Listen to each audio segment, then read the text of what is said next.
Bonjour à tous, dans cette vidéo nous allons vous présenter l'attribut de type tableau.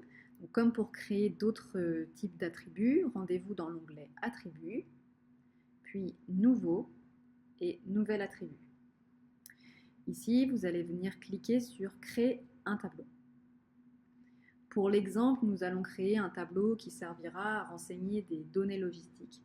Donc, je vais lui donner le nom Données logistiques.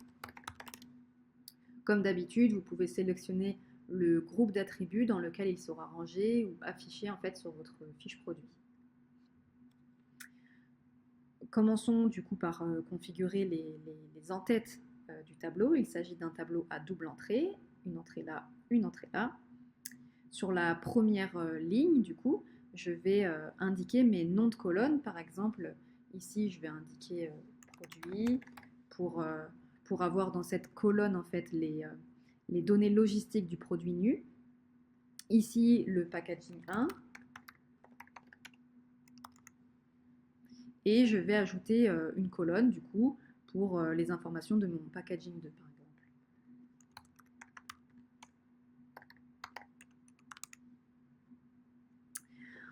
Ensuite, je vais maintenant, du coup, renseigner les informations que je souhaite obtenir. Donc, je souhaite connaître le type de conditionnement.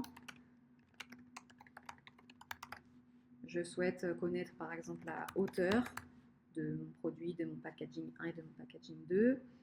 Je vais ensuite vouloir obtenir, par exemple, le poids. Et je vais ajouter une description. À présent, je vais venir renseigner le type en fait de mes cellules où par la suite je rentrerai de la donnée lors d'un import. On ne peut pas indiquer dans une cellule du tableau qu'il s'agit d'un autre attribut déjà existant. Donc ici par exemple, pour la hauteur de mon produit, il s'agira d'un type décimal. Et là je vais affiner donc ma configuration. Il s'agit d'une hauteur, donc le type d'unité c'est une distance. Je vais faire exactement la même chose pour mes autres cellules. Donc ici, on parle bien d'un poids pour mon produit. Il s'agit d'un type décimal ou entier. En tout cas, il s'agit d'un nombre. Et je viens affiner mon unité, qui est donc ici un poids, de la même manière que les autres attributs. Je viens faire la même chose. Je me permets de mettre pause à la vidéo pour compléter ceci, pour éviter que la vidéo soit trop longue. Je viens donc de configurer de la même manière mes hauteurs pour le produit, le packaging 1 et le packaging 2, ainsi que le poids pour mon produit, mon packaging 1 et mon packaging 2. À présent, il me reste donc la description et le type de conditionnement. Pour la description, donc, que ce soit mon produit, mon packaging 1 ou 2, il s'agit du coup d'un champ texte. Donc je viens renseigner qu'il s'agit du texte. Pour les listes déroulantes, c'est un peu différent. Vous allez devoir créer votre liste déroulante. Donc ici, en fait, mon type de packaging sera une liste déroulante que je viens donc créer ici. Créer vos listes déroulantes ou venir les gérer. Et je vais pouvoir, donc j'en avais créé une, je la supprime pour vous montrer.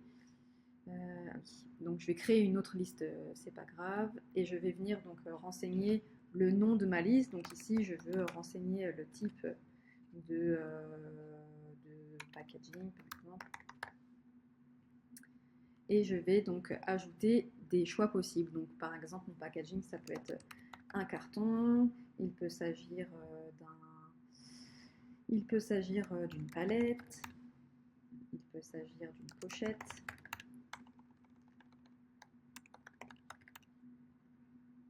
D'un blister, etc. Je valide. Donc là, je viens de créer en fait ma liste déroulante qui s'appelle type de packaging. Et je viens ici indiquer que pour cette ligne-là, il s'agit d'un type liste déroulante. Et je configure, j'affine ma recherche. De quel type il s'agit? Celle qu'on vient la liste qu'on vient de créer, type de packaging.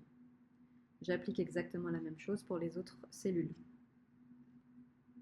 Donc, comme vous avez pu le voir, il est possible de créer d'autres listes déroulantes.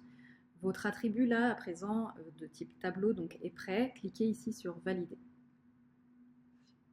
De la même manière que les autres attributs, vous pouvez venir le revoir et le modifier ici en appuyant sur le petit crayon. Donc vous pouvez directement l'obtenir dans la liste des attributs. Si je vais maintenant sur un produit, je vais rattacher donc mon attribut à un produit au hasard. Donc ici, ajouter des attributs. Je vais ajouter donc l'attribut qui s'appelle données logistiques. Je valide. Donc je vous montre le rendu lorsque les données ne sont pas encore enregistrées. Donc ça donne ceci. Et à présent, si je vous montre sur une autre page, vous voyez ce que ça donnerait avec les données renseignées, chargées dans le tableau.